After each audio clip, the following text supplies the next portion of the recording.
السلام علیکم، آپ دیکھ رہے ہیں شہدائے کربلا کا مختصر تعارف۔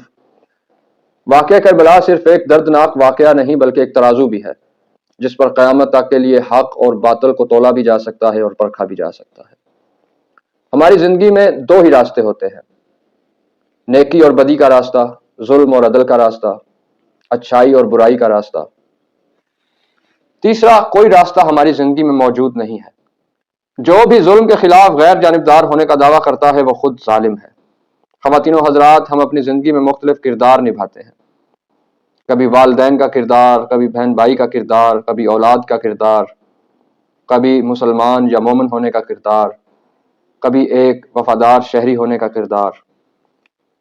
ان تمام کرداروں کو نبھاتے ہوئے ہم دو میں سے ایک چیز ہوتے ہیں، یا ہم حسینی ہوتے ہیں یا ہم یزیدی ہوتے ہیں، یا ہم حق پر ہوتے ہیں اور یا ہم باطل پہ ہوتے ہیں۔ تیسرا کوئی راستہ نہیں۔ خدا ہمیں حسینی بننے کی توفیق دے۔ سب سے پہلے ہم گزشتہ قسط کے ریکیپ دیکھ لیتے ہیں تاکہ ہمارے موضوع کا تسلسل قائم رہے۔ آخر شب عاشور ڈھل چکی تھی۔ لشکر یزید حملے کے لیے پر تول رہا تھا کہ امام حسین علیہ السلام ناقہ پر سوار ہوئے اور لشکر یزید کے سامنے ایک خطبہ ارشاد فرمایا۔ جب امام علی مقام علیہ السلام خطبہ ارشاد فرما چکے تو زہیر اپنے گھوڑے پر سوار ہوئے اور لشکر یزید کے سامنے جا پہنچے اور لشکر یزید کو للکارتے ہوئے کہا، کوفہ والو، خدا کے عذاب سے ڈرو۔ ایک مسلمان پر اس کے اسلامی بھائی کا یہ حق ہے کہ وہ اپنے بھائی کی نصیحت کرے۔ دیکھو، جب تک ہمارے اور تمہارے درمیان تلواریں نہیں چل جاتی ہم آپس میں بھائی بھائی اور ایک ہی ملت ہیں، لیکن جب تلوار چل جائے گی تو پھر بھائی چارے کا رشتہ بھی ٹوٹ جائے گا اور ہم الگ الگ قوم ہو جائیں گے۔ زہیر بن قین علیہ السلام نے مزید کہا، یاد رکھو اللہ پاک ہمارا اور تمہارا امتحان رسول اللہ صلی اللہ علیہ وسلم کی اولاد کے ذریعے سے لے رہا ہے تاکہ وہ دیکھ لے کہ ہم اور تم اولاد رسول کے ساتھ کیا سلوک کرتے ہیں۔ ہم تمہیں دعوت دیتے ہیں ابن زیاد کا ساتھ چھوڑ دو۔ یزید اور ابن زیاد سے تم کو برائی کے علاوہ کچھ نہیں مل سکتا۔ یاد کرو، یہی وہ لوگ ہیں جو تمہارے بڑوں کی آنکھوں میں گرم سلائیاں پھرواتے رہے ہیں۔ تمہارے نیک لوگوں، قرآن کے حافظوں، حجر بن عدی اور حانی بن عروہ جیسے لوگوں کو قتل کراتے رہے ہیں۔ زہیر بن قین علیہ السلام کی تقریر کے جواب میں شمر نے ایک تیر جناب زہیر علیہ السلام کو مارا اور کہا، خدا تیری زبان کو بند کرے، اب چپ ہو جا۔ لیکن زہیر ابن قین علیہ السلام نے اپنی گفتگو کو جاری رکھا تو شمر نے چڑھ کر کہا کہ ابھی تھوڑی دیر بعد تم اور تمہارے سردار قتل کر دیے جاؤ گے۔ جس کے جواب میں زہیر ابن قین علیہ السلام نے شمر کو مخاطب کرتے ہوئے کہا کہ تم مجھے موت سے ڈراتے ہو۔ حسین علیہ السلام کے ساتھ مرنا تمہارے ساتھ جینے سے 1000 درجے بہتر ہے۔ پھر زہیر علیہ السلام نے دوبارہ لشکر یزید کو مخاطب کرتے ہوئے کہا، اے خدا کے بندوں، دولت کے بندوں کا کہنا نہ مانو۔ خدا کی قسم، حضور پاک صلی اللہ علیہ وسلم کی شفاعت ان لوگوں کو کبھی نہیں نصیب ہو سکتی جنہوں نے حضور پاک صلی اللہ علیہ وسلم کی اولاد کا خون بہایا ہوگا اور آپ علیہ السلام کے حامیوں کو قتل کیا ہوگا۔ جب حسین علیہ السلام نے یہ دیکھا کہ باتوں کا جواب تیروں اور پتھروں سے دیا جا رہا ہے اور اتمام حجت کا فرض پورا کر دیا گیا ہے تو زہیر علیہ السلام کو واپس بلا لیا، اور امام علی مقام علیہ السلام نے فرمایا کہ موسیٰ علیہ السلام نے بھی آل فرعون کو نصیحت کر کے اپنا فرض پورا کر دیا تھا۔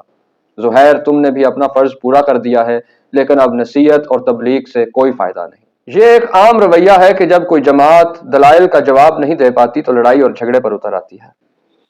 لشکر یزید نے بھی دلائل کا جواب تیر اور پتھروں سے دینا شروع کر دیا تھا۔ بالآخر جنگ کا آغاز ہو گیا اور اصحاب حسین علیہ السلام میدان جنگ میں اترتے رہے اور شہادت کے عظیم منصب پر فائز ہوتے رہے، یہاں تک کہ جناب زہیر ابن قین علیہ السلام میدان جنگ میں اترے اور دشمن پر شدید حملے کیے، یہاں تک کہ 120 دشمن کے جنگجوؤں کو تہہ تیغ کر دیا اور خود تشنہ لب اور زخموں سے چور فرزند رسول صلی اللہ علیہ وسلم پر اپنی جان نچھاور کر دی۔ یوں زہیر ابن قین علیہ السلام نے رسول اکرم صلی اللہ علیہ وسلم سے وفاداری کے عہد کو پورا کیا اور اپنے خون سے کربلا پر وفا کی ایسی داستان لکھ دی جسے قیامت تک مٹایا نہیں جا سکتا۔ اب انیس بن معقل علیہ السلام نے میدان جنگ کو سنبھال لیا تھا اور اپنے احباب کے رستے پر چلتے ہوئے حسین علیہ السلام کے دفاع میں دشمن پر شدید حملے کر رہے تھے۔ جنگ کربلا شدت اختیار کر چکی تھی اور پھر ایک شدید حملے میں جناب انیس بن معقل علیہ السلام بھی شہادت کے عظیم منصب پر فائز ہو گئے۔ صحابی رسول جابر ابن عروہ رضی اللہ تعالی عنہ نے امام حسین علیہ السلام کے دفاع پر کمر کسی۔ حضرت جابر رضی اللہ تعالی عنہ جنگ بدر و حنین میں اپنی شجاعت کے جوہر دکھا چکے تھے۔ جنگ کربلا کے وقت جناب جابر علیہ السلام کی عمر بہت زیادہ تھی، یہاں تک کہ آپ کی کمر جھک چکی تھی اور آپ کی پلکوں کا گوشت ڈھلک کر آپ کی آنکھوں پر آ چکا تھا۔ حضرت جابر علیہ السلام نے اپنی کمر کو اپنے امامہ سے باندھا تاکہ وہ کسی نوجوان کی طرح سینہ تان کر کھڑے ہو سکے، اور پھر ایک رومال سے اپنی آنکھوں کے ڈھلکے ہوئے گوشت کو اپنے ماتھے پر باندھا اور میدان کربلا کی طرف تشریف لے گئے۔ اس عمر رسیدہ صحابی رسول صلی اللہ علیہ وسلم نے اتنی شجاعت سے دشمن پر حملے کیے کہ 60 کے قریب دشمن جنگجوؤں کو تیغ کرنے کے بعد یہ عمر رسیدہ تشنہ لب زخموں سے چور صحابی رسول صلی اللہ علیہ وسلم شہادت کے عظیم منصب پر فائز ہو گیا۔ خواتین و حضرات، یہاں یہ بات بڑی اہمیت کی حامل ہے کہ امام حسین علیہ السلام کے لشکر میں 9 محدث اور حدیثوں کے راوی بھی شامل تھے، جن کی روایت کی گئی حدیثیں تواتر کے ساتھ بیان کی گئی ہیں اور غیر متنازع ہیں، یعنی ان حدیثوں کو دونوں مسالک تسلیم کرتے ہیں۔ ان میں سے بعض شخصیات کا ذکر گزشتہ اقساط میں گزر چکا ہے اور بعض شخصیات کے ذکر کی سعادت ہم اگلی قسطوں میں حاصل کر لیں گے۔ بہرحال ان 9 محدث یعنی حدیث کے راویوں کے نام جو معرکہ کربلا میں امام حسین علیہ السلام کا دفاع کرتے ہوئے شہید ہو گئے کچھ اس طرح سے ہیں: مسلم بن اوسجہ، حبشہ بن قیس، ظاہر بن عمرو، سوار ابن ابی عمیر، عبد الرحمن بن عبد رب، حبیب ابن مظاہر، نافع بن حلال، شوذب بن عبداللہ، انس بن حارث علیہ السلام۔ اس کے علاوہ امام حسین علیہ السلام کی فوج میں 10 ماہر ترین جرنیل بھی تھے جو اپنی اعلیٰ فوجی اور عسکری تربیت اور مہارت کے لحاظ سے اعلیٰ درجے پر فائز تھے۔ یہ 10 ماہر ترین جرنیل جنہوں نے واقعہ کربلا میں امام حسین علیہ السلام کا دفاع کرتے ہوئے شہادت کا عظیم منصب حاصل کیا، ان کے نام کچھ اس طرح سے ہیں: حر بن یزید الریاحی، مسلم بن اوسجہ الاسدی، حارث بن عمرو القیس، عبد الرحمن بن عبداللہ، سعید بن عبداللہ الحنفی، مسعود بن حجاج، زہیر بن قین، عابس ابن ابی شبیب، زیاد بن غریب، سوید ابن عمر علیہ السلام۔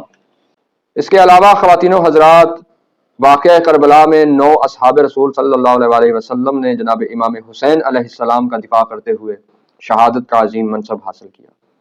ان اصحاب رسول صلی اللہ علیہ وسلم کے نام کچھ اس طرح سے ہیں: انس بن حارث، عبد الرحمن بن عبد رب، حبیب ابن مظاہر، مسلم بن اوسجہ، سوید بن عمر، ظاہر بن عمر، شبیب ابن عبداللہ، عمار ابن سلامتہ، مسلم بن قصیر علیہ السلام۔